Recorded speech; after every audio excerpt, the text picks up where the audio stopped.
Hey, what's going on? It's Bill Burr, and it's time for the Thursday afternoon, just before Friday, Monday morning podcast, and I'm just checking in on you. Shoot the fucking thing. Sorry, I got the Bruins and the Celtics on right now. Who's wearing Jay Miller's old number? That's sacrilegious. He could at least be in our Ring of Honor, huh? As predicted on Monday, I told you these Maple Leafs are not done. How can you just keep losing playoff series? And I said they have fucking great fans, how they keep showing up, but we're coming out of the period, and they're all still downstairs showering or something. A whole bunch of empty seats. That's got to be in between periods. It was a long line. Those Canadians drank too many Molsons. I love that people think that people in Canada drink Molson. They're not. You know what they drink? They drink American beers because America is the greatest country, which is why the Stanley Cup has been in America for over 31 years. You know, if Canada was a better country, we'd be down here drinking Molson. Nobody drinks Molson. I don't care what you name your fucking arena after. Why did I think it was the Molson Center? It isn't. It's the Scotia Bank Arena. You also got the Celtics on. They're in a game with the fucking Jimmy Butler-less Miami Heat. Fucking unbelievable. Although I did kind of see that coming throughout the year when we would get into games with like the fucking Charlotte Hornets. All right, here we go.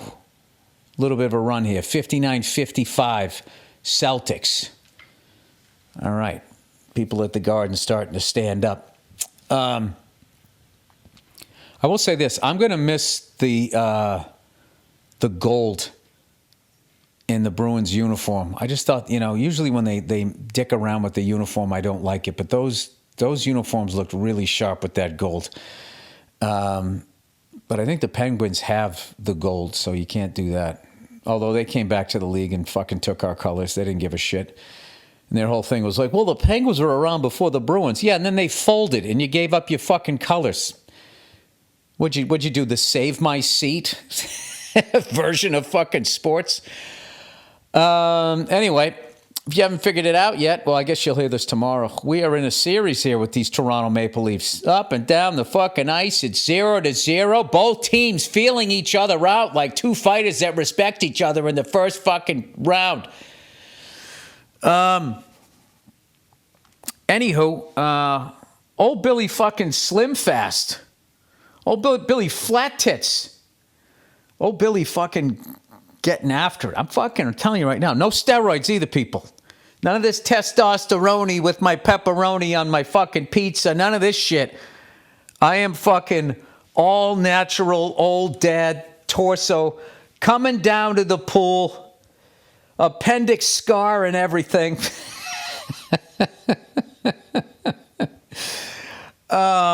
No, I am very proud of myself. I've been no bread. The fuck was wrong with that pass? Is that offsides? Charlie Coyle. No bread, drinking water, no booze, just eating proteins with vegetables and eating the vegetables first. And I am totally used to it. And I got to tell you guys something. All of these stupid fucking things you see on TV, they come on late at night and they're like, hey, are you a fat fuck? Can you just not get into these jeans? And then there's somebody fat looking at the camera like shaking their head, Why don't you get on this? Why don't you get on that? You don't need to do that. You don't need to do it. I'm telling you. It's working for me, therefore it means it's going to work for everybody because that's how human beings think. I'm just saying it's working for me. I'm not going to lie to you. It sucks at first, but then you get used to it. And I just went to the movies. Oh, they give it away in their own fucking end. I love it. Shit, nothing. I went to the movies and all I got was a water. And I was looking at all of this shit that I used to order. When I would get up to the counter, I get the popcorn. I get myself some the yellow M&Ms, the one with the nuts in them. I'll tell you, if I ran a movie theater, right, a single screen, we're going to survive this shit. Movie theater. I would bring in those almond ones. It's always the plain M&Ms, which are just fucking. Nobody can eat a whole package of those plain M&Ms and not be regretting it 2/3 of the way through, as like you literally feel your body going like, dude, that's enough sugar for the year. I don't know what it is about the plain M&Ms, but there's something wrong about them. That's like the gin of the chocolate world, where like you drink gin and then you just become this fucking, I don't know what. You go from like a 21-year-old to like a fucking 63-year-old, divorced 3 times, sort of surly. You become surly. Yeah, that's the sugar version. I'm into the yellow ones, the peanut ones. But every once in a while, why can't they go almond? Anyway, speaking of that, I brought my truck in to get serviced, and I went over to this old school Ford dealership out here. Treated me right, and I pull in. I ordered my truck, and it took almost a year for it to fucking arrive. And I pull in, and everybody, oh, it's a nice truck. All the salesmen, they like it. You don't see too many regular cabs. No, you do not, sir. No, you do not. And as I'm all proud of my truck and I park, I look over, and what do I see? I see 3 trucks brand new, and they got the 2-tone paint like they did, I want to say right up through like the 9th generation. Like factory, you could get that 2-tone, or maybe the 8th generation ones, the 88s to like 92, whatever. And right up to the O.J. Simpson one. Those years. That was a 9th generation. They will make 9th generation Fords pickups. I don't know where the Bronco was at that point. I would say, well, they had the first ones that were small, and then they went to the big one in 78 or 79, and then they were all big, and then the fucking thing went away. Went away sometimes in the 90s. What am I talking about? Anyway, I saw them, the 2-tones, and I was like, are you guys offering 2-tone colors now? Did you go back to that? And they were like, no, those are custom. And I was like, all right, good. And then they treated me right, old school style. None of this Jiffy Lube bullshit. So, sorry, this is what happens when I'm like watching a game. I start talking about not going to Jiffy Lube and going to a car dealership instead. I mentioned, or maybe I didn't mention, O.J. Simpson. Now, one of the most amazing things about when O.J. died and they were showing his football highlights, and then also all the people that are furious, still furious at him for killing 2 people. It's a bad look for my people, because there's a lot of white people that have done the exact same thing to other people, and we just don't seem to have the same passion. That's the funny thing about race. It's really like sports teams. It's like my team cheats, yours doesn't. Your team cheats, mine doesn't. All right, I'm going to go out here. This is my hot take on sports. I don't need to see these fucking jerk-offs walking into the arena with their dumb suits and their stupid fucking headphones on. Now they're doing it with like hockey players, because it became such a thing with like NBA players, and then they started dressing to it to build their brand. It's like, I don't care about your suit. Your balls are going to be sweating within 10 fucking minutes. Why do I give a shit about your haberdashery? I got money on the fucking game. How many more sports do you think are going to do it? They do it in football. They do it in basketball. They do it in football. Basketball players seem to have the most fun with it.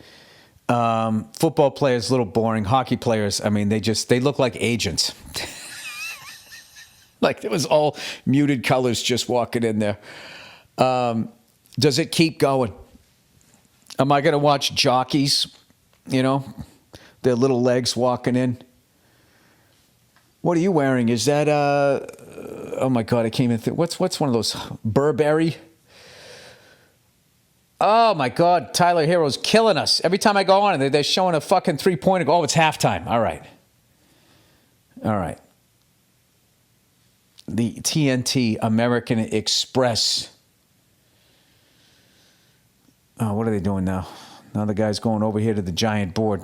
so he can draw it out. You know, I'm so glad they finally have a screen, because back in the day when people at halftime would talk about the game, I had no idea what they were doing until they diagrammed the whole fucking thing out. Oh, grumpy old man. He's a grumpy old man. No, I'm just upset because I have a bad fucking feeling about both of these games. I feel like the Maple Leafs somehow adjusted midway through the second game, and now we've adjusted to their adjustment, and now we're staring at each other, and whoever scores first is going to fucking win this. This is one of these games. Look at the head of hair on the coach of the Maple Leafs. God damn, if their game plan was as good as his fucking hair, they would have another fucking Stanley Cup. Coming to him. You silver fox son of a bitch. That guy could literally read the news and the country would believe him. All right. Did I ever tell you how much Austin Matthews' attempt at growing a mustache annoys me? That Salvador Dali fucking thing he always grows. Phenomenal hockey player. Anyway, I got a lot of nerve as a bald son of a bitch. And a ginger on top of it. The double whammy. Charlie Coyle with the hand pass. That's okay in your own zone now. Is that what they're saying? But you still can't cover it in the crease. That's a penalty shot. Are we all up to speed? Have you guys been watching those videos trying to figure out like how a kickoff's going to work? They're going to stand a half a yard away from each other, and the receiving team can't move until the guy catches the ball. Well, how are they going to cut the ball? Why don't they just move the kicker back so they'll return the ball? Why don't they do that? You know? And once again, that was Jim Irsay. And he was all pissed because the Jets returned a fucking kick at the end of the game. And they ended up losing in the fucking playoffs. And the next thing you know, they fucking moved the kicker up so they'd kick it out of the fucking end zone. I'm blaming him for that one. I blame Jim Irsay for fucking everything. Anyway, I'm going to Phoenix, Arizona for not one show. Not 2 shows, not 3, 4 shows. First 3 have sold out. There's still a few tickets left for the Sunday show, and I'm going to be out there with Vinnie Mark.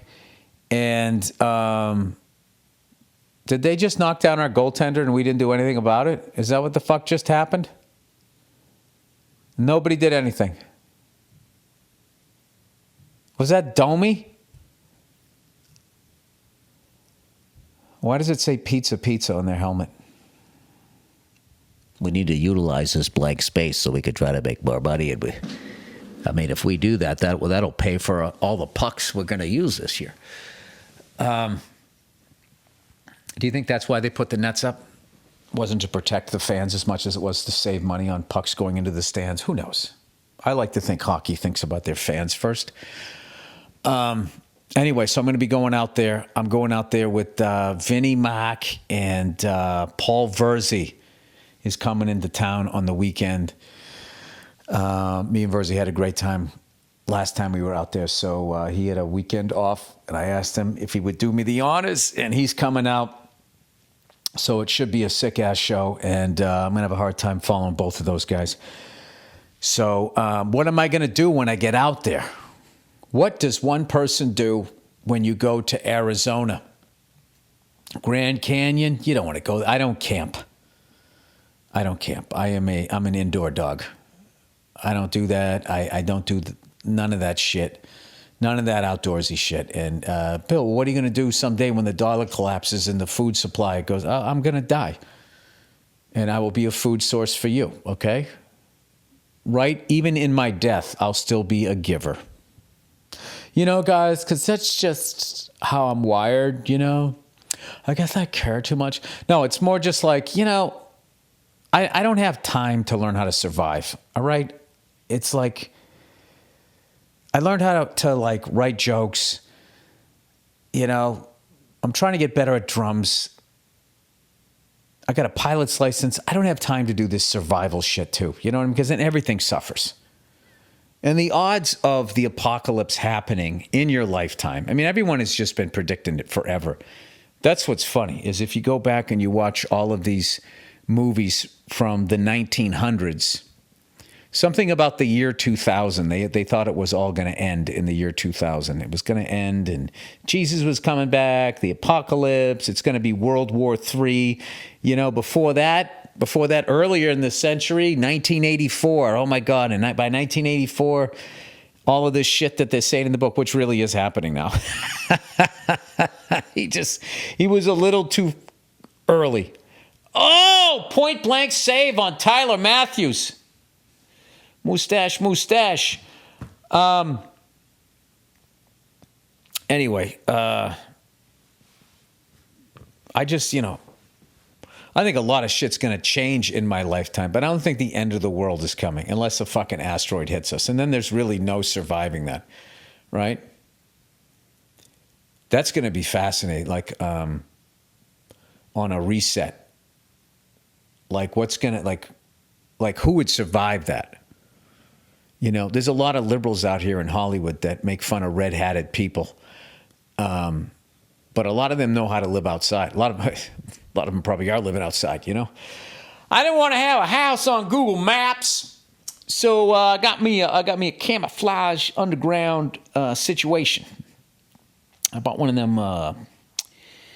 them things you saw in the second season of The Wire when they were down on the water. What do you call those things? You ever see those people? They fucking... It's so funny, those things, right? They go, somebody digs it out, and then you buy one of those, those giant crates. They take them, containers. They take them off the ship. They put them on the dock, and then the truck pulls up, and then they take it and they stick it on the back of the truck. People buy those things, and they build these underground fucking shelters.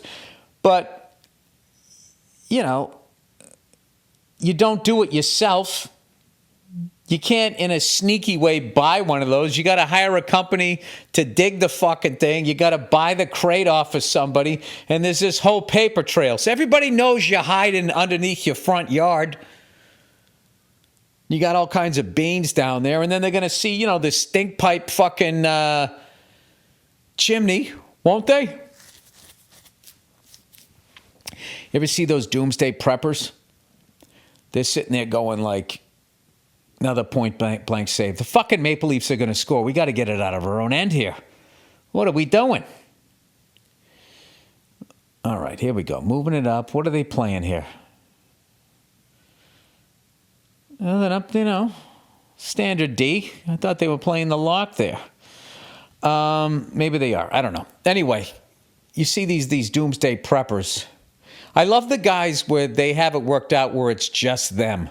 Like I had a buddy of mine live back in Massachusetts, and he was all fucking psyched going like, dude, when the shit hits the fan, I got fucking well water and I got chickens. And it's just like, all right, fantastic. You have supplies. Now, how are you going to defend those with just yourself and your family? You're going to get overrun. You think everyone's going to starve to death going, I wish we had well water like that guy. They're going to come in and take it. So what's going to really happen? Like if you look at those fucking... whatever, those militia groups, they're not really stockpiling eggs for the apocalypse. They're stockpiling shit so they can go and steal eggs, right? And then they're getting numbers, and then they're going to be organized. So maybe what you need to do is you got to get with your friends, right? Now, that's a tough one, because if you commit a murder, this cop told me, once you do it with somebody else, somebody's going to get nervous, somebody's going to flip, you're both going to jail, and one guy has a deal.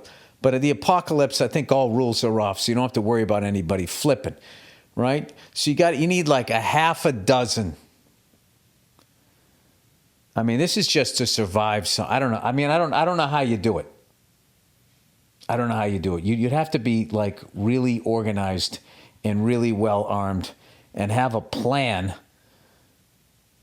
to kind of like know what's coming, right? This is why I gave up on all of that shit. Because I actually bought one of those fucking, one of those things you have food in, and then it also becomes a toilet, You take all the food out, and then you put a seat on top of it, and you shit in a bucket. And I'm like, I don't want to shit in a bucket. I'd rather get overrun. Be that guy. Yeah, when the zombies come, they're going to find me in like a bathrobe and slippers, polishing off a fucking cigar. Might as well have a drink at that point. What do you say there, gray face? Although I wouldn't want to get fucking eaten. You know. This is why. So I went to the fucking movies today. That's why I'm talking about all of this shit. I went and I saw that movie Civil War, which was just gorgeously shot. And, you know, it's about like a civil war in this country.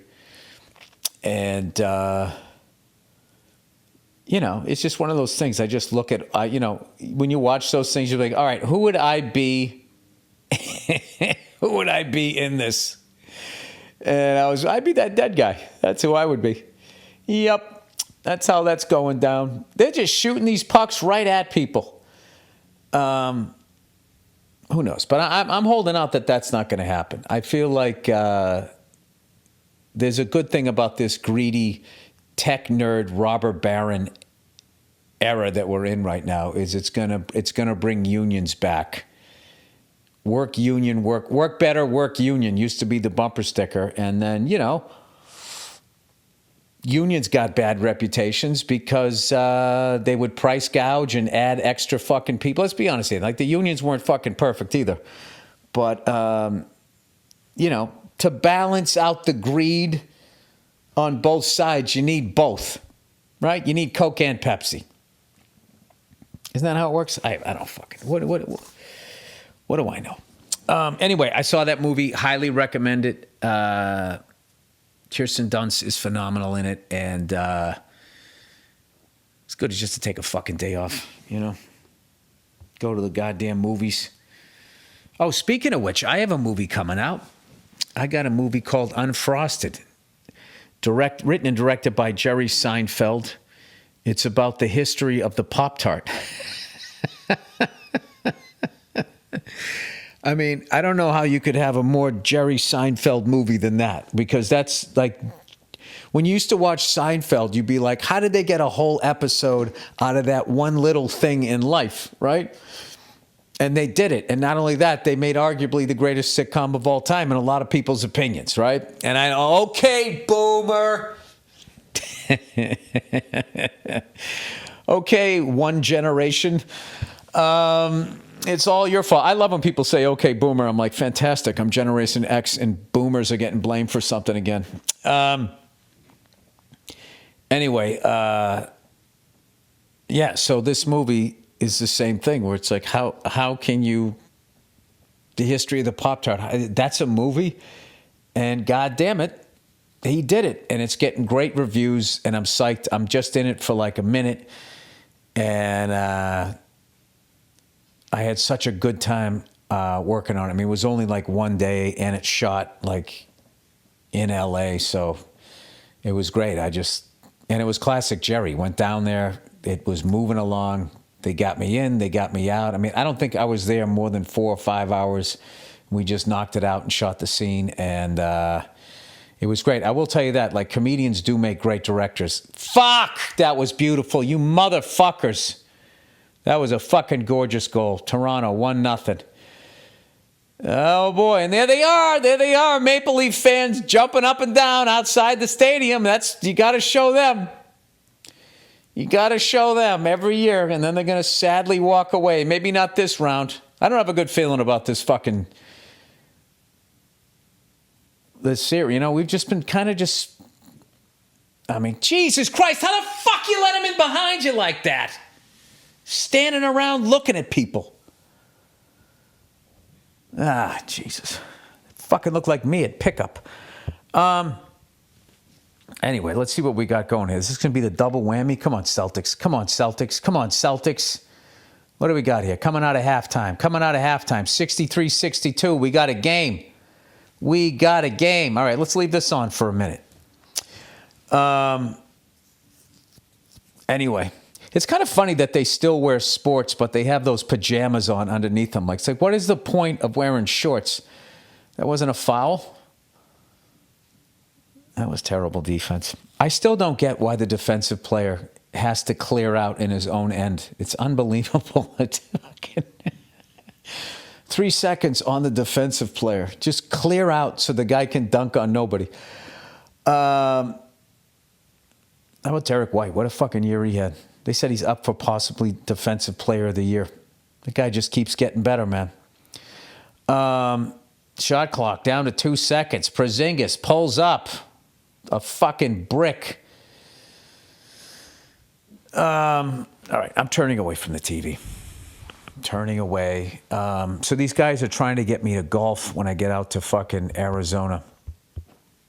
And I, for the 90th time, retired from a sport that I never even started. I'm not going to shit. I'm not going to shit on golf right now. What I'm actually going to talk about, because I love professional golfers, and I think if you're a golfer that hustles people, I think that makes it a cool game.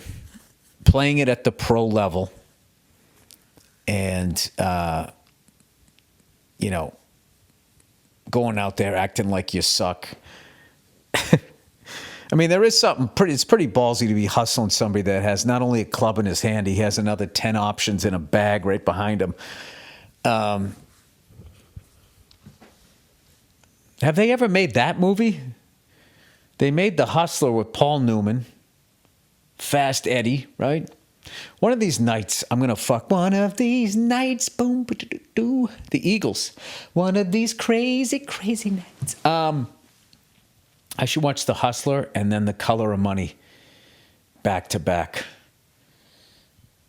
That's something I'll do on the road. Anyway, I'm really excited. Guess what I did? I fucking wrote out the drum chart to... I haven't even told you about this. Somebody told me, Questlove, I follow him on the social medias there, and he was raving about the new album from Willow Smith. Did I just say Smith? Willow Smith. I'm sorry. Right as I went to say her last name, I was trying to figure out how to say the name of her album. Empathogen. So I was thinking of that. I was thinking Smith, whatever the fuck I just said. I'm leaving that in. I'm not editing that. Willow Smith's new album, Empathogen. And if you're a drummer, man, you got to check this thing. And just in general, did I already talk about this? Yeah, that Symptom of Life. I actually had to sit down and write it out on a piece of paper so I could figure out where fucking what the hell the drummer was doing. And it ended up being something like really simple and he just kept repeating it. It's just that it was in 7, so it was fucking up my ears because I'm used to listening 4/4, right? So I wrote the whole song out, the whole chart, and I went out to the garage and was messing with it on drums, and it's fucking hilarious. Like, I would go to play it, because every fourth one, the drummer does sort of like embellishes it, and I was trying to play the embellishment too, and then I had to keep starting over the song, and I was out there for like an hour messing with it, and by the end of it, I could get through the chorus, which is in 4, but when they would come back and play in 7 again, they only play 1 bar of 7 without the drums. Then the drums come in, and then he does this thing where he plays a whole different phrase with like a 16th note triplet, plays that for a few bars, and then goes back to the original phrase, all of it in 7, and that was just beyond my drumming capabilities. But I had a great time fucking with it, and I'm going to stick with it. I think that's going to be a killer album when it comes out, so definitely check that out. And I hope it inspires more people to make pop music that isn't always in 4 or, I don't know. I like that shit. I like those. James Cagney. I like those guys. Anyway, all right. That's the podcast. I know I was all over the place. I know I just mispronounced the name Smith. Like, that's how much I'm fucking sitting here watching TV, flipping back and forth. Come on, Bruins. Can we do it to them again? You know what's funny about, like, that team that you always beat? That team you always beat, you don't even think about them. And then all of a sudden you go to their city and you're wearing like a T-shirt or a hat, right? And you're getting all these dirty looks. And you're like, the fuck? well, what's this all about? And it's just like, we fucking hate the Bruins here. Like, that's Toronto. Toronto Maple Leaf fans fucking hate the Bruins, and I don't know why. We haven't done anything to them. We meet you in the playoffs, and you guys figure out a way to lose. I don't know why you're blaming us. That was like Pittsburgh Steeler fans and San Diego Charger fans during the Tom Brady era. I would go there. If I had a Patriots hat, I'd be like, I got to take this fucking thing off. Like, the only people that you pay attention to are the ones that are beating you. You don't pay attention to the ones that you always beat. And that's what always fascinated me about Yankee fans up until 2004. It was like they had legit hatred for the Red Sox. It's just like, why? Why would you hate us? We fucking sold you Babe Ruth, set the whole thing off, and we've done nothing but lose to you. We've blown leads. We've fucking given up home runs to shortstops. You should fucking love us. But for some reason they don't. I will say what is fucking hilarious though is those Knicks fans. So I'm hoping, chanting "We want Boston." So I'm really hoping that we meet them, because that'll be funny. He just hauled him down. That's not a penalty. He literally just grabbed Austin Matthews and pulled him down behind the fucking net. They didn't call anything. I'll tell you, I'll let them play. All right, 3 minutes to go here in the second period, but I'm done here with the podcast. I got to stop watching games when this shit is on.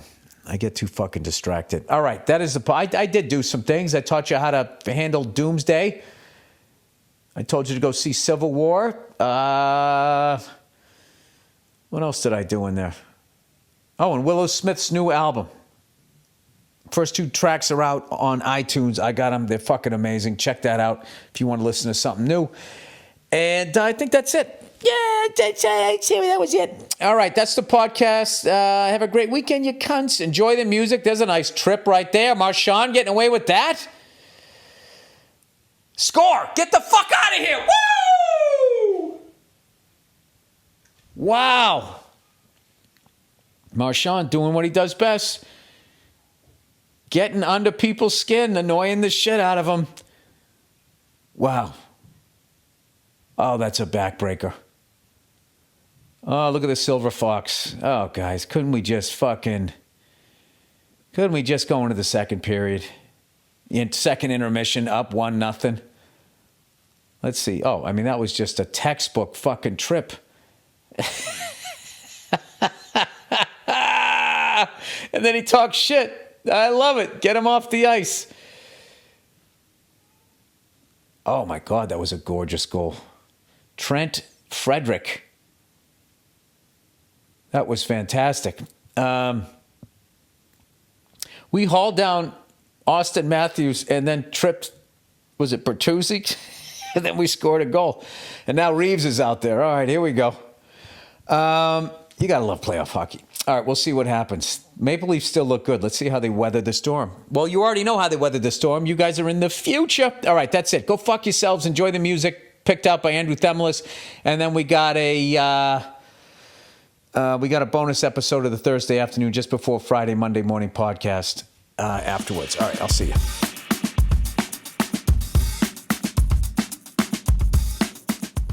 Hey, what's going on? It's Bill Burr, and it's time for the Monday morning podcast for Monday, what is it, April? We're going to go with April. April 25th, 2016. What's going on? Hello, how are you? How are you? I just got back from Iowa, connected through Phoenix, could not get a direct flight out of Des Moines. Des Moines International Airport in Des Moines, Iowa. One of the greatest international airports you'll ever go to. My hotel was right next door to it. I was there for about 3 hours before the show. Okay, I think I heard 3 jets take off. It's fucking awesome. It's a decent-sized airport, too. But there's very little people, Come out of them cornfields. Getting out of their death metal fucking band rehearsal and going to the Des Moines International Airport to fucking go anywhere, evidently. Breezed right through security. Oh, the whole thing. I love little airports. I love him the way some of these chicks love that dude who left that fucking band. Those poor fucking little girls. How could he do that? Why the fuck do parents film their kids in embarrassing moments? I can see if siblings do it, but it always seems like a lot of parents, they just film their fucking kids. And it's just like all those girls who fucking got filmed or filmed themselves, you really should take it down. But once it's up there, you're finished. You're fucking done. You can't run for president with that on your fucking profile history. I wonder who's going to be the first one to run for president, right? And then they just pull up, some clip from their childhood on Facebook or on YouTube or some shit, some video of them either saying something fucked up or getting hit in the balls and then crying like a little girl or something like that. You know, do you remember that time when that fat kid threw that thing at the little kid and the kid ran over and he threw the skateboard at him and the kid fucking fell down and let out a cry like, woo! I can't even fucking do it. In that moment, that kid's life, as far as any sort of leadership role, is over. You know, and I know what you're saying. You're going, well, look at him, Bill. He's out there eating ring dings, running around with his high-pitched voice. Who's going to follow that into battle? It's like people fucking develop later in life. You know, you should have seen me when I was a kid. Better yet, it was a good thing you didn't. Fucking orange hair, fucking total introvert. Lunatic. Literally could not talk to a girl without my face turning beet red. I was a fucking mess. If there was fucking videos of that or all the fucking ass kickings I took. I remember a girl beat me up when I was in third grade. This fifth grade girl beat me up because I was playing with this kickball and her sister came up and was playfully taking it away from me. So I ran up to take it back and she was running along the school and I ripped it out of her hands. Used to playing with boys, and she's kind of careened into the side of the school, which, of course, is made of brick. Because, if it catches fire, you want something to be able to rebuild on. All those rugs and everybody inside are going to go up like a fucking bowling alley. But you want the main structure, because the town's got to pay for it. So anyways, she goes into the building, hit her head, and as I'm like, oh, fuck, I'm sorry, her fucking sister showed up. There's a big difference between third grade and fifth grade. She looked like a substitute teacher to me. That's how much fucking older she looked to me. And she fucking just rained these fucking punches down on me. And I held it together, I waited to the end of the round. I knew I was going to lose the decision. And I was all right. I was trying to walk it off. It really fucking hurt. And then some girls, I forget what she said to me, but it actually made me cry.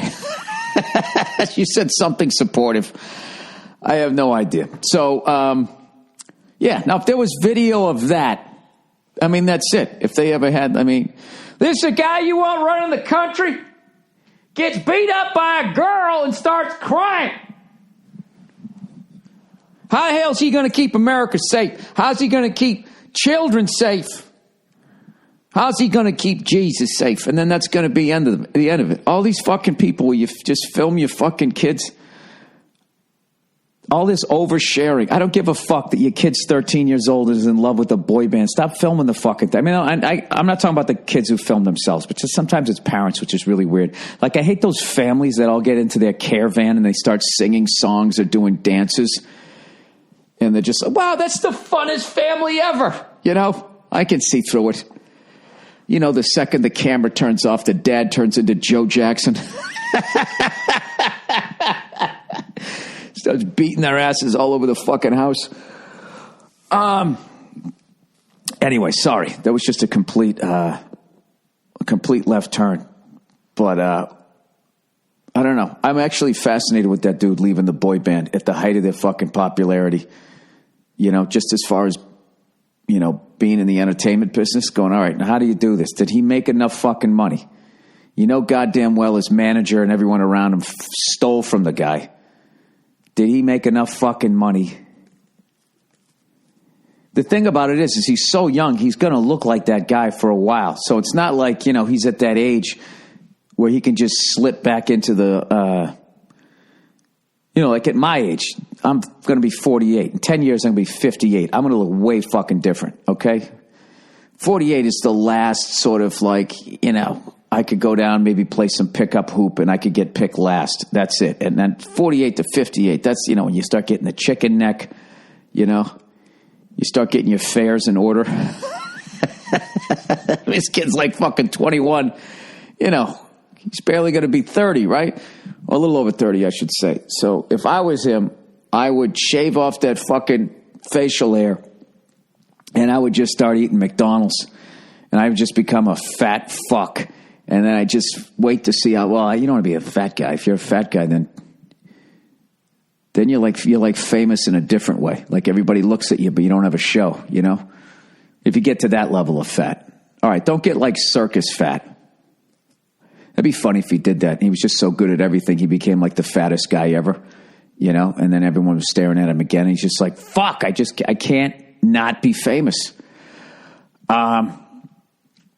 Anyways, good luck to that kid. And parents, take down the fucking videos, you goddamn kids, you fucking weirdos. There's probably some pervert out there that likes to jerk off to fucking girls crying to boy band members who just left. There's probably a fetish at this point. There's nothing else left to jerk off. You literally create a new type of porn. All right, anyways. Plowing ahead. Now, I know what all you guys think I'm going to talk about. You're going to be like, oh, I saw a big sports story. Oh, boy, I hope he didn't fucking record his podcast before that went down. Well, I didn't. Okay, I will talk about that later. I just don't give a fuck the way I used to. But let's get to what I really give a shit about. There's only two things I give a fuck about right now. Game 7 in St. Louis. And fucking Game 5 back in Atlanta. The Boston Celtics. I missed every fucking second of the last two games because I was on the road. I missed all of them. I was fucking driving. I didn't have my foam roller. So my fucking leg was going numb. I had to fucking pull over at a rest area, stretch it out. You know what I mean? Keep my head on a swivel, looking for fucking truckers questioning their sexuality and fucking, what are they, the serial killers? Serial killers love a fucking rest area. So anyways, I missed all of that. All I know is that they came back, they tied it up. I was so happy. And I did see the clip of whoever that was. Was it Smart on the Celtics? Barely getting touched and literally throwing himself out of bounds. I mean, I know he got fined $5,000. They should have given him at least like $1,000 off just because he kind of hurt himself. He went up so high. That was one of the worst fucking dives I've ever seen in my life. And, I mean, I even think the Celtics probably teased him about that by the time they got to the locker room. It's like, Jesus Christ, dude, just flop to the ground. You're fucking jumping up in the air. Anyways, and the St. Louis Blues. What the fuck? I already went through a heartache with my team. I fucking hitched my wagon to you guys. You get up 3-1. I fucking knew they had to win Game 5. Game 5, what's so fucked up about a 7-game series is you're up 3 games to fucking 1. And you're thinking like, all we got to do is just fucking win 1. No, you fucking have to win Game 5. Because the second you don't win Game 5, the last 2 games, the pressure's on you. All of a sudden it goes, oh, now wait a minute. They lost Game 5. The other guys, when the next game is tied up, and I'll tell you right now, anything can happen. The Chicago Blackhawks have the momentum going into Game 7. The St. Louis Blues have a history of playoff collapses. That's all they're saying on the fucking... Oh, my God. I had such belief in this team. I still believe in them. They went up fucking 3-1. And I was sitting there, and I said, without a doubt, the fucking Celtics were going to win Game 3. I called it, and then I talked shit, and I said, like I said, the Celtics were going to win Game 3. The fucking St. Louis Blues are going to win Game 6. And they were up 3-1 before I went on stage in Kansas City. And I was thinking like, all right, they got that fucking, was it Elliott in net? He's playing great. They have a size advantage, yada, yada. I think, this looks pretty good. So I go on stage, right? I do my shit and dick jokes for about a good hour and a half. I come off the stage, had a great fucking show. And I walk in the green room and all the fucking Blackhawks fucking cheesing, ear to ear grin. They cut to Mike Milbury, and I see the final score. Was it like 6-3? And I was just like, what the fuck happened? I'll tell you what happened. 5 unanswered fucking goals is what happened. I've yet to see the highlights of that, but I'm recording my podcast right now, and then I got to go over to the writer's room here, working on episode 3, written by yours truly for next season. Who hypes a cartoon fucking 13 months before it comes out? This guy. And then I'm going to be, I'm taping the Blues game. So I'm not going to be on Twitter or any of that shit, just in case you guys, send me scores and shit. But I can't wait to fucking watch that game. It's going to be great either way. I want to see St. Louis win, but you just have to respect the fucking greatness of the Chicago Blackhawks during this era if they come back from this. I mean, it's just, it goes beyond, you got to have guys like that. Guys that have one fucking, what did they win? 2 already? 2 or 3? 2, I think. And they still want to win more. It's very rare. It's very rare. Most of the times, a guy wins 1. He's done. Or he wins 3 and he just says fuck and he keeps eating until his belt buckle bursts. That's what usually fucking happens with superstars. So anyways, I can't wait to see that. And then the game 5 of the Celtics is tomorrow night, so I'll be taping both of those. This is such a fucking great time of year. So a little bit of advertising. Well, how many more are these? There's 2 more. We'll do 2 and 2. 2 and 2. All right, where are we? Where the hell are we? There it is. Sorry, I had to put the advertising, everything on the same fucking thing. Oh, by the way, Jesus Christ, what a fucking week, huh? With Prince dying, my God. Watching all those clips of him. Just lit. You know what? I never fucking saw him in concert. He came out here and did like 20 shows sold out at the LA Forum. I remember Nia went, and I forget where the fuck I was. I was just on the road. It was like the first couple of nights I had gigs still out here, and then I left, for did a 10-day run, and he knocked out all those shows or some shit, and I came back, and I remember thinking, you know what, I'll catch him on the next one. And unfortunately, that's not how life works. And I got to tell you, though, the level that guy affected people. I mean, they literally lit up the Eiffel Tower in purple. I mean, as far as an artist, that's about as big as honor as you get. All these fucking monuments around the world getting lit up in purple, man. I knew that we loved him here. I had no idea the level of fame that guy had, man. That's fucking crazy. So, 57. Jesus Christ, I'm 48. That's all I was thinking. Good Lord. Got to lay off the sauce. Anyways, I want to thank everybody who came out to all my shows this past weekend. Had a great fucking time. Played one of the most beautiful theaters I've ever played. I played the Fox Theater in St. Louis. And they take you upstairs, and if you ever get a chance to take a tour of the place, you have to see some of the signatures that are on the wall. Please don't sign the fucking wall. There's fucking people did that next to Stevie Ray Vaughan's. One of my pet peeves is when somebody fucking huge signs a wall, and then all these fucking jerk-offs write within the name. You know what I mean? It's you're nowhere near that guy. You shouldn't even sign on the same fucking wall. David Bowie was really cool. David Bowie actually signed next to his name, but he just scribbled his. You can't even tell it. So I'm a fucking hypocrite. So I signed near his. But what was so cool was the whole Stevie Ray, David Bowie story from back in the day when Stevie Ray went to, the Monterey Jazz Festival, and they got booed off stage, and David Bowie was in the crowd but loved Stevie's playing.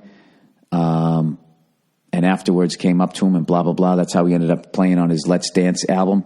And then he wanted Stevie to go out on tour with them, and Stevie just wasn't feeling it. He went to some of the rehearsals and just I can't fucking do this. I want to go back to Texas and play in my trio. Started all over again. And then became a giant on his own rather than being part of David's band. And just the two of them, just to be that close. What was Jerry Lewis? Of course, now I'm forgetting. Sammy Davis Jr., Tony Orlando, just a bunch of random shit too. And all this shit from the 80s, the Thompson twins all this crazy stuff in there. And they really kept it well. And Stevie signed it twice, once in 1987 and then another time, I think right before he died on like the In-Step tour. And I got there a little bit late, so I didn't get a chance to see the theater, like the actual theater where people were sitting. Thank God, until after I did the show, because that would have been a little intimidating. Came out afterwards. It was fucking amazing. And had a great show. And then the next day I went to Kansas City and played the Sprint Center.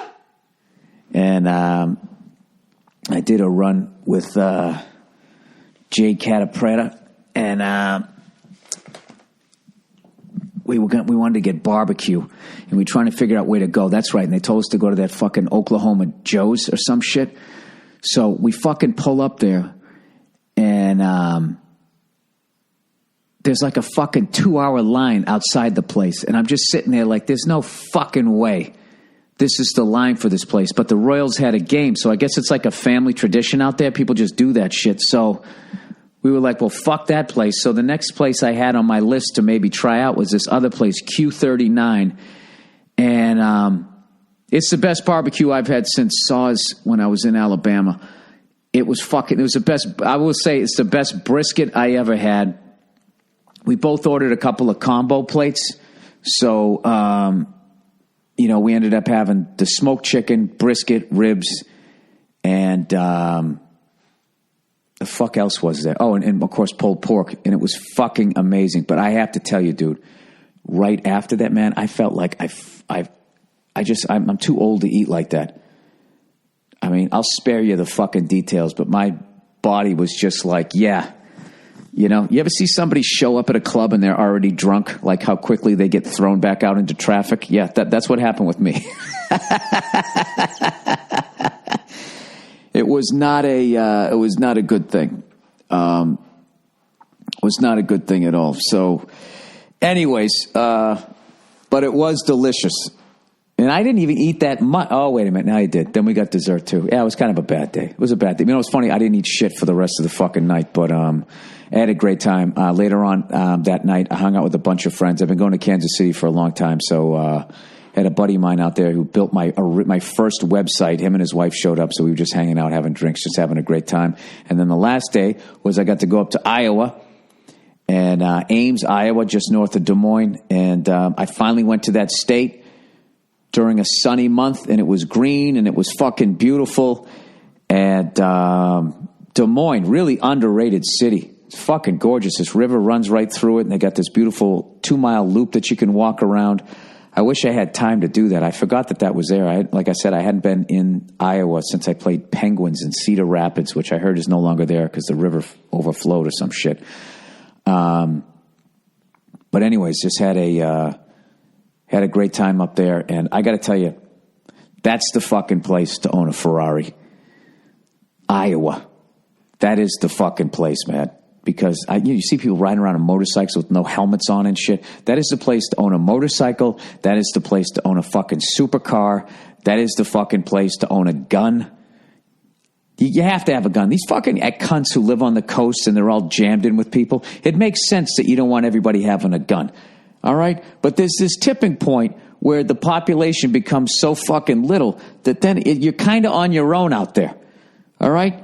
So if your fucking weird-ass neighbor shows up dressed like Leatherface, I mean, you're going to call the fucking cops. By the time, I was joking on stage, by the time they drive up your driveway, like half your family is fucking dead. Their driveways, I swear to God, some of these spreads are like, I don't know, they're like fucking, they look like they're like you could land a goddamn DC-10 on the damn thing. So, all right, so here it is, the big news. The big news this week that I found when I got up, right, was actually I didn't find it till I connected. I flew from Des Moines to Phoenix, and then I connected, getting my connecting flight, and it was late, and I looked at my Twitter, and people started sending me all this shit about Tom Brady. The suspension somehow it came back. It fucking blew my mind. I was always under the impression that, like, either way, once you appealed it, that last thing was the final thing. I've never seen an appeal Maybe there's been one. I remember when Al Davis wanted to move the Raiders, and they're like, no, you can't do it. And he goes, well, I'm fucking doing it anyways. And then they had a court battle, and he won, and that was it. The NFL just said, fine. Maybe there was a bunch of appeals on that, but that one came out of nowhere. And I don't know, man. I don't want to sit here and fucking be a big baby about it or anything like that, but it just really seems like it just went above and beyond. It's just really extra. I don't understand. I don't get the fucking NFL. I really don't. I don't get why certain things, you knock a woman out in an elevator, you get 4 games. You get 2 games at first, right? Then they bumped it up to 4 because everybody bitched. And then they're like, oh, no, wait a minute. We mean you're out of football for good. The subtext of that, of course, was, no, we're going to lose a bunch of fucking money from women. And guys who remotely give a shit about women aren't going to buy our fucking jerseys and shit. So now all of a sudden we give a shit, right? So I just have to think that this really isn't a money thing. They actually lose money when Tom's not playing. So I really think this is just personal. The Patriots did something to piss off the fucking NFL. I know a lot of you guys who aren't Patriots fans think I'm just trying to make up an excuse, but the reality is the NFL, the only thing they give a fuck about is money. All right? The way they handled all those concussions, the way they finally did that bullshit payout, the way they make money off of raising cancer awareness by having pink jerseys, not letting you know that only 3% of the money or whatever goes to research and they pocket the other 97%. The way whenever they put a camera on, the servicemen and women that they hooked up, gave them free tickets, give them a round of applause. And then they count that as a fucking commercial and they charge whatever branch of service those people are in. How filthy they are there and only give a fuck about money. Tom Brady's Captain America, like the Patriots or not. The guy looks like a movie star. And they make more money if he's in the game. And you're talking about literally a cunt's hair's worth of air. They appealed it and won, and the NFL still was like, no, fuck you. Fuck you. So it has to be personal. Because, and I don't want to name any fucking names here, okay? There's other guys just as big as him who had some really questionable fucking shit that went way beyond fucking air pressure in a ball, all right? And it was just like, yeah, whatever. No biggie. No blood, no foul. So, I think it's official at this point that as a Patriots fan, I am not paranoid when I say the NFL fucking hates the Patriots and has it out for them. Because they're actually shooting themselves in the foot monetarily here over fucking air pressure, over something that they lost in court like a fucking year ago. So, I don't know. I don't know what we did. I would love to know behind the scenes. It's got to be some Robert Kraft shit, I would think. I can't really think of anything else because, I'm trying to be honest here, but some of the other infractions, without naming names, I'm trying to be a class act here. Certain things that went through the mail, wink, wink. Just shit like that. And it's just, nothing. No story. And not to mention, the Colts owner, in his own fucking investigation, they found out that 4 of their footballs were also underinflated. So, we're going on almost a year and a half ago that this happened. This shit's still fucking going. So, I mean, all right, the NFL hates us and no Tom Brady for 4 games. I guess that's, whatever. We're still going to win. We're too good. We're still going to fucking win.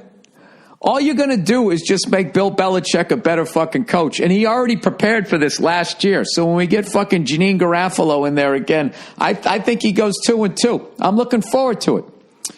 All right. There you go. There's all of that type of stuff. What a fucking weekend I had, man. I can't tell you how much fun I had going out there and doing those shows, man, and working on my act and all that. It's great. I have the best fucking life. I could possibly have right now. I'm writing on the exact fucking show I want to do with a bunch of hilarious people during the week, and every other week I get to continue my dream doing stand-up comedy. So, and I'm working towards taping another special later on this year, and I'm also starting to get the audio together for hopefully a vinyl release of my show at Madison Square Garden. Obviously, I want that one to come out after my stand-up special, but I'm hoping to do I'm not even gonna say what I'm hoping to do with that vinyl album, but it's gonna be fucking cool if I do it right, if I don't fuck it up. All right, so anyways, here we go. Let's read some questions here for the week. Bill, when I travel out of town for games, I bring the stick. Oh, this is about foam rollers. Because, dude, I'm telling you, that foam roller changed my fucking life. Any old people out there like me? If you're young, you should fucking do it. It's the greatest goddamn thing ever. There's nothing better than, other than eating right and that type of stuff, finding love and not having your quarterback suspended for 4 games over some cunty air pressure. There's nothing better than just being able to move your fucking body, and stretching is the best. Really, yoga, Pilates, all of that shit is probably the best shit you can do, because it really keeps you in shape. It really keeps you flexible without hurting yourself. I can't help it. I'm a child of the 80s, so I always have that world gym, gold gym. Push it up, no pain, no gain. I always have to fucking, dude, what are you benching? What are you benching there, kid? I always have, that's always going to be in me. But anyways, these foam rollers, I'm telling you, they're the shit. So, but I never heard of this. This kid's recommending the stick. Doesn't it sound like a paid advertisement? It isn't. He said, I can fit it in my carry-on. It'd be great as if this kid invented it and he's actually getting a free commercial. He said, I can fit it in my carry-on or in my gear bag. So it travels a lot better than any foam roller. And it's a lot easier to do just sitting in a chair and not having to roll around on the floor. You might like it. It's what keeps me functional when I have 3 to 4 hurling games, crazy ancient Irish sport, to play in a day at a tournament. Well, wait a minute. I got to look this up. If it's an Irish sport, 2 things. It's fucking crazy, and there's nobody stretching. Hurling. I'm going to show somebody puking. Okay, it's an Irish game resembling field hockey. All right, I'm not trying to start anything with Ireland, but that's a woman's sport over here. They run around wearing skirts, and I know you guys don't do the kilt thing, so what the fuck is going on here? All right, played with a shorter stick and a broader oval blade. It's a national game of Ireland and may date back to the 2nd millennium BC. All right, so you're all forgiven. You didn't know any better. All right, let's see some images for this thing. Oh, fuck that. That's a club. I wouldn't play that fucking game. That is a fucking club. Jesus Christ. Look at those fucking helmets they wear. They look like fucking Butch Goring, and then somebody took a welding class for the first time. Remember Butch Goring's hockey helmet? Butch Goring's hockey helmet, by the way, is legendary. He had the same piece of shit helmet, I think, for right up from the juniors. And he just painted. Every time he went to a new team, he would just paint it. I remember he finished with the... did he finish with the Bruins? I remember he played with us. Oh, those were the days. Jesus Christ, look at this guy taking one of those fucking paddles right to the face. Wow, okay. I'd get shit-faced and watch that. That is the weirdest looking thing I've ever seen. It looks like the beginning of a goalie stick, and then you amputated it right just beyond the heel, about a third of the way up the blade. All right, so this, what, dude, I really appreciate that. I'm going to check that out. The stick. Good stuff. Thank you. All right, China. Hi, Billy Boy. I'm Iranian living in China. Jesus. He goes, yeah, right, Iranian. I think the only place that you might not have any fans is North Korea, and that's only because they don't have access to the internet.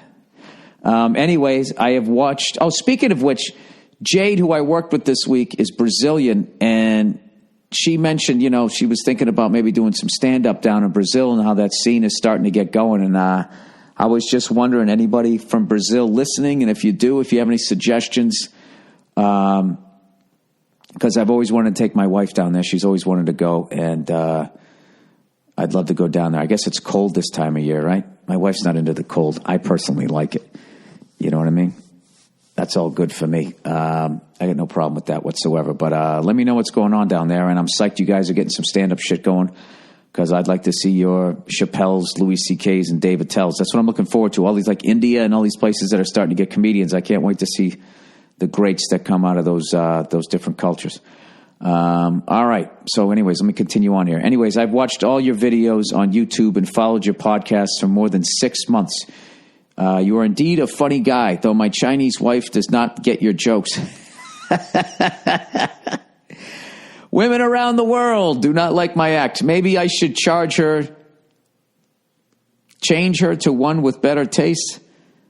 I think he's giving me shit there. He goes, I think you have so many fans here, especially among expatriates. Well, if you're in Hong Kong, yeah, I did a show out there. He goes, I don't know if you've ever been in China, but really hope you get your ass here someday. Looking forward to hearing back from you. Please fuck yourself every day in the morning before breakfast. Yeah, I was in Hong Kong last year. I've never been to the mainland, but I heard when you go to the mainland, it's just straight Chinese.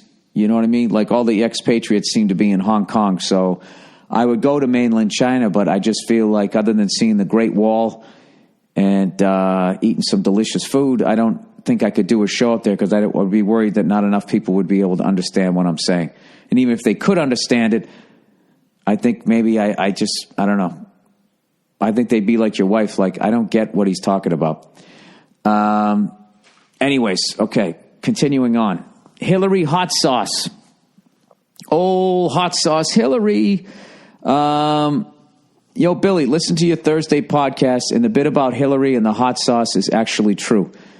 There are interviews with her talking about this over a decade or so. Apparently in the 90s, she learned how healthy it was to eat hot peppers, and so she did, and she grew to love hot sauce. It's also known that she kept a lot of hot sauces at the White House where she lived. Anyways, for some reason, I felt bad for her, so I thought I'd write you. Well, here's the fucking thing. You know what? You know what I like? I like fried chicken. Okay? I would never bring that up if I was talking to a bunch of black people trying to get their votes. You know what I mean? Even if she is into it, what you just said, she is fine. It's still a fuck. It was just tacky. Hot sauce. I always had, it wasn't lipstick. It wasn't anything like that. All the other bullshit that she has.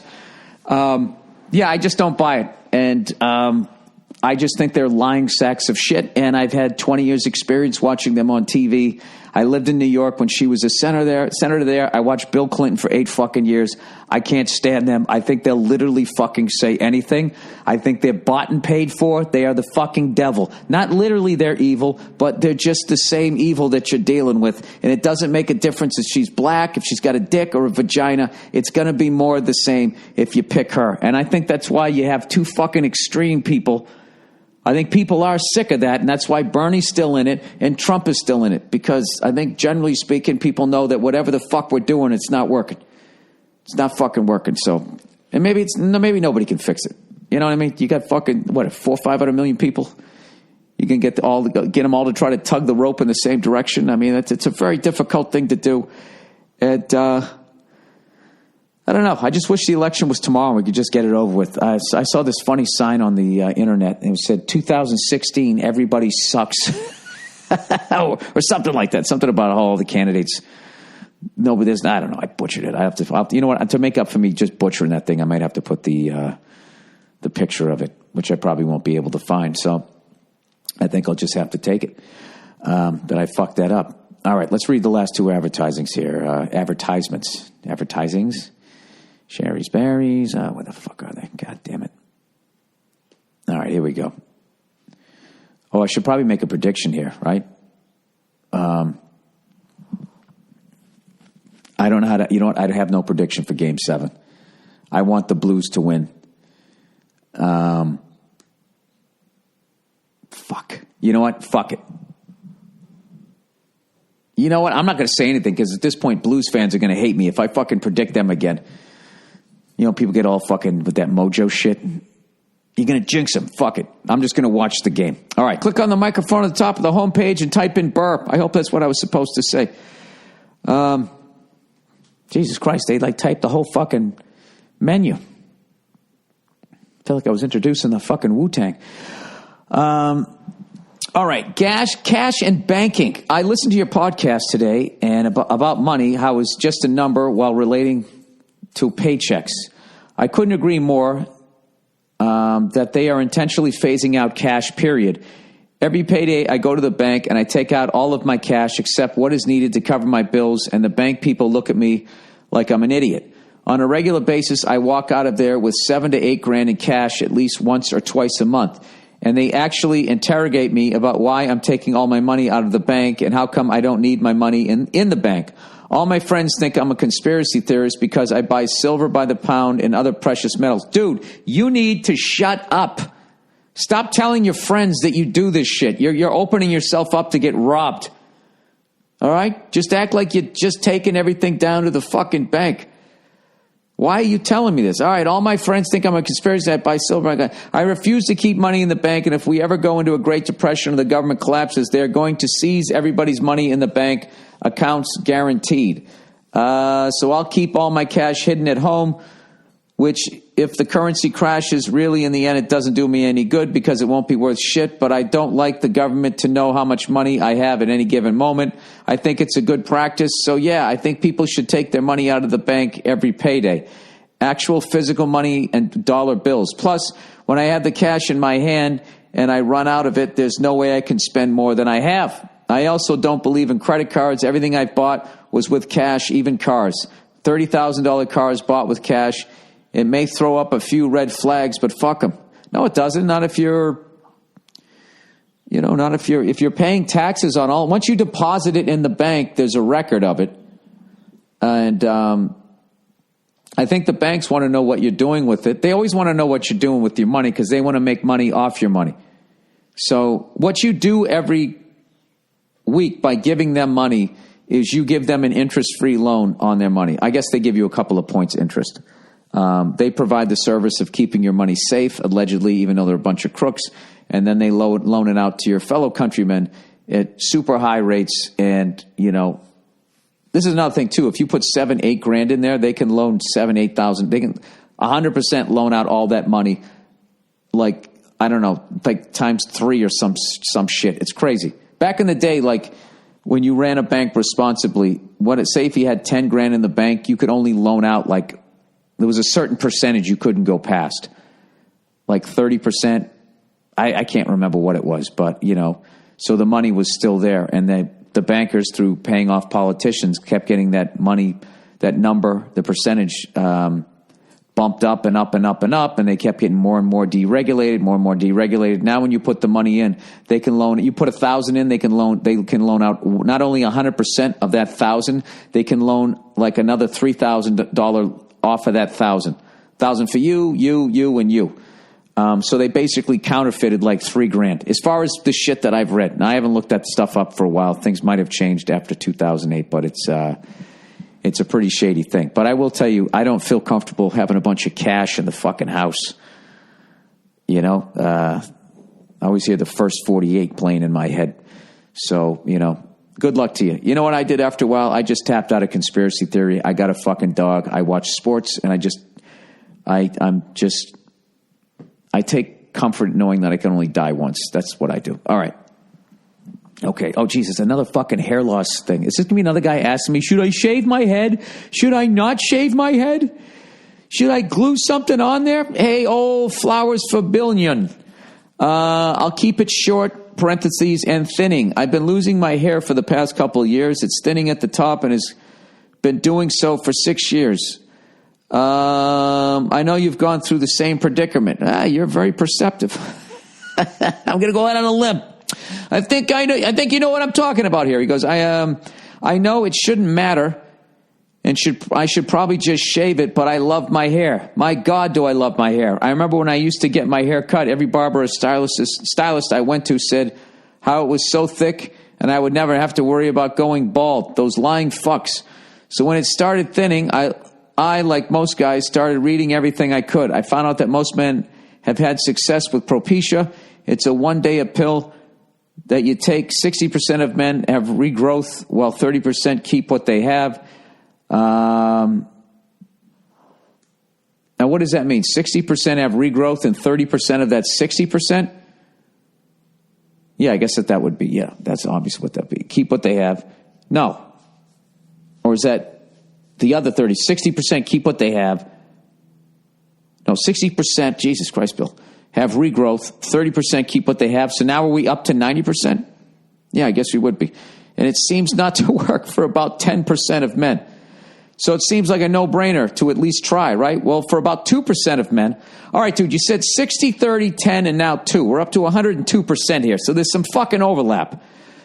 It makes their dick not work. They complain of weaker to no erections. Since looks are, that's fucking hilarious. So you keep your hair to get the girl, you come home, and then your dick doesn't work. That's exactly why I don't fuck with that shit, because you can never have your cake and eat it. So I just feel like there's going to be some sort of damage that it does. I just, dude, I'm 48 years old. What am I going to join a boy band? It's fucking over.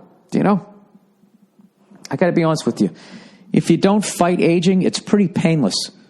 I go to the gym. I keep myself in good shape. But all of that other shit, this fucking woman was telling me this weekend that out here in Hollywood, or possibly around the country, I don't know, this is the most disgusting thing as far as vanity I think I've heard in a long time. Do you know they have Botox parties? Like they come over, they drink drinks, they watch a show or something like that, and then you can go over and you can get like that shit that makes your face look like the Joker just shot into your face, like this foreign chemical under your skin. I guess it's your skull right there, and it is protecting your brain, but I just feel like somehow it's got to leak in there, right? Or it goes into your fucking bloodstream or something. Somehow it ends up in your brain. You're just literally injecting chemicals into your fucking face. It's the amount of people that won't do heroin but will put Botox in their body. It's just, I don't know. I guess it's whatever the fuck you're into. I don't know. I like I said, if you just accept the fact that, you're no longer young and you dress your age, you don't look that, if you keep yourself in shape, you look fine. You know what I mean? You don't look sexy. You're not attractive, but you shouldn't be. You should have gotten all that out of your fucking system. This whole fucking thing that you got like these broads on the fucking Real Housewives walking around with their bedazzled jeans. They got like 4 kids and they're still fucking putting, hooker jeans on. It's like, what are you doing? You're a mom. The husband's walking around with fucking tank tops on. I just don't understand. Put on a sport coat. You're supposed to be adults. I don't know. I blame Madonna. No, I don't. She looks great. What am I talking about? He goes, oh, what the fuck? Shut up. You'd still bang her. All right, Sudbury, the ugliest place in Ontario, Canada. Dear Billy Burr, please talk about your experience traveling through Sudbury. I didn't think it was ugly. I thought it was cool. Did you notice how there were no trees in the area above 10 feet tall or so? Most of the vegetation in the area was destroyed by acid rain caused by the massive mining operations in and around Sudbury. Our stupid tourist attraction is the largest nickel in the world. Luckily, they solved the population problem by building a gigantic smokestack. Currently the second largest freestanding chimney in the world to spread the pollution out over a larger area. Industry has been winding down, so now we have more unemployed, hardworking Canadian rednecks than ever. Great place. Can't wait to get anywhere else. That's fucking hilarious. That person might have a future as a writer, man. See how fucking humor works when you hate where you live? I didn't hate where I lived, but I mean, there's just certain things that can fucking bring it out of you. I had no idea. I didn't know anything about that. I had a great time when I was up there, and I'm a nerd when it comes to traveling. I like going to places I haven't been to. And at this point, there's nothing I like doing better than not going to the major city. I've been to all of them 1,000 fucking times. They're great. But I don't know. I like going to the other places. Des Moines, Deadwood, right? What's that one I went to in fucking Louisiana? Begins with an S. I can't even remember. It wasn't New Orleans. It doesn't begin with an S. Schenectady, Shreveport, right? I don't fucking know. Anyways, open relations. Hi there, Billy Baldbags. What the fuck is up with open relationships these days? I'm a 37-year-old lady, unexpectedly widowed. I'm sorry to hear that. And after 8 years with my husband, I'm getting back out there in the dating world and have discovered a plethora of people who are in open or polyamorous relationships. I don't know what polyamorous means. All right. Open relationship means like, yeah, you know, keep it clean. I don't want to know about it. Don't make sure it's nobody I know. Polyamorous. Amorous. Is a practice or desire for intimate relationships involving more than two people. Oh, so they have threesomes together. That's so fucking weird. Does the couple like break down the game tape afterwards? Like, I just felt like you licked her pussy a little bit better than mine. You know, do you make like halftime adjustments when you switch in positions? Open relationship. This will get me in trouble. Rules to be looking at this online. This is my search engine. Open relationship. 6 rules for doing the whole open relation thing right. 1, don't do it. 2, don't do it. All right, open relationship. All right. Okay, here we go. 1, understand what an open relationship actually is. There's a lot of confusion about what is and what isn't an open relationship. Some people who are in long-distance relationships say they are in an open relationship. They both hook up with whoever, but just don't talk about it. By the word open connotes honesty. All right, so they have to know about it. An open relationship acknowledges that couples can have their needs met by other people. If you're really okay with that, why keep it a secret? All right. It's actually a great point. If you are okay with it, it shouldn't bug you. What'd you do today, honey? Oh, I went down to Home Depot. I had some chick blow me on the way home, and I got a pizza. Oh, that's great. I taped Hunger Games, whatever the fuck they're called, Thunder Games. Make sure you're doing it right, doing it for the right reasons. Are you interested in an open relationship just because you want to be with other people? Or is it that you're interested in physical experiences with other people, but you want to stay committed to sharing your emotional and spiritual self with one person? This is where it gets complicated. Set some boundaries. No anal. Every person's guidelines are different, but there are always things to think about before you enter into an open relationship. Do you both need to be present in order for sex with other people to be okay? Can you be with one gender and not the other? Are certain sex acts off the table? These are all important things. That's like the early days of USC. All right, no more eye gouging. You can't do that thing where the other guy puts the finger in your ass and then you go, all right, I give. All right, that's actually a wrestling move, if you can believe it. Tell your other partners, anyone you hook up with outside your relationship deserves to know the deal. Try say something like, I find you attractive, but you should know my partner and I are in an open relationship, so there's someone else in my life. That way they can be fully informed, okay? Keep it healthy. That's obvious. Have regular checkups. There you go. All right, so now that I'm a little more fucking educated. What the fuck did that just say? Oh, 60 turn-ons for better sex. I thought it was turn-ons for over 60. I think I am a little dyslexic. All right. So she says she's getting in there, and everybody, okay, so there's a bunch of like husbands and wives looking to hook up with her, or people who are saying that they're in open relationships. She goes, I've recently started dating a great guy who lives with the mother of his kids in a supposedly sexless domestic partnership. We have a great connection, and we enjoy each other's company, but he doesn't have a lot of extra chill time due to his family commitments. I have kids too, the same age as his even. I keep telling him, let's all hang out together, but he is hesitant, which makes me question the openness of his open relationship. Or maybe he just wants to fuck you. Right? I keep telling him, let's hang out together. Okay. I should have walked away sooner, but he gives really good head. Jesus Christ. I'm not ready for anything too serious. I just wish he had more time to spend with me socially. This seems to be more and more common. These, I'm so cool and modern, I'm going to fuck you and then go home to my wife hipsters. Should I keep seeing this guy? Thanks for your insight. I'm a former Bostonian living in Hawaii. I'm a huge fan. You keep me laughing through some hard times, and I fucking love your old freckled face. Moi. Oh, thank you. I would say, I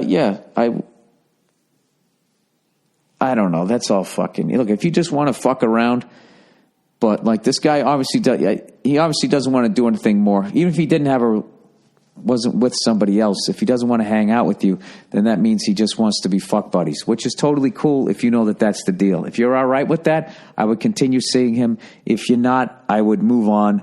And if you're sick of meeting people like that, I'm sure there's men who, that didn't work. I was going to say men who are sick of meeting women who are in an open relationship.